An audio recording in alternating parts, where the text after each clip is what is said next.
ফ্রান্সের রাজধানী প্যারিসের ফুটপাতে বিক্রি করে ঝালমুড়ি।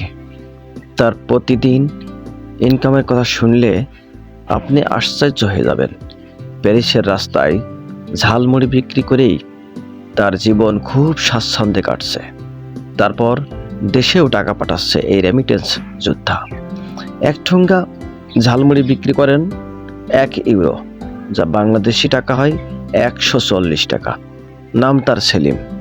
এই সেলিমের মজাদার ঝালমুড়ি শুধু বাংলাদেশিরাই খায় না, প্যারিসের লোকজনও খায়, খুব মজা করে খায়। প্যারিসের রাস্তায় ঝালমুড়ি পেঁয়াজ সহ বিভিন্ন সামগ্রী দিয়ে তৈরি করে ঝালমুড়ি বিক্রি করে সেলিম।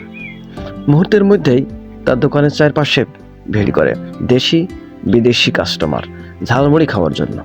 নড়াইল জেলার কালিয়া উপজেলার বাসিন্দা সেলিম 6 বছর আগে পাড়ি জমিয়েছিলেন ফ্রান্সে।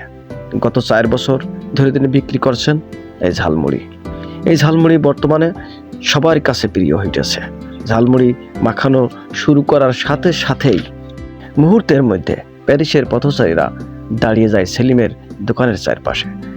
ঝালমুড়ি ফরাসিরা ঝালটা, বিশেষ করে ঝালটা ফরাসিরা খেতে তেমন পছন্দ করে না, খুব ভয় পেত।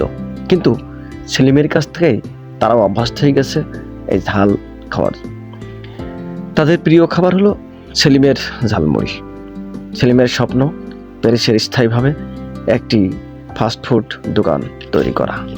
বিকেলের আড্ডায় সেলিমের ঝালমুড়ি দোকানের সামনে উৎফুল্ল অবস্থায় দাঁড়িয়ে থাকে এই সুস্বাদু ঝালমুড়ি খাওয়ার জন্য। সেলিমের এই ঝালমুড়ি শুধু প্যারিসেই অনুপ্রেরণা যোগায় না, বাংলাদেশের শত যুবকেরও অনুপ্রেরণা যোগায়।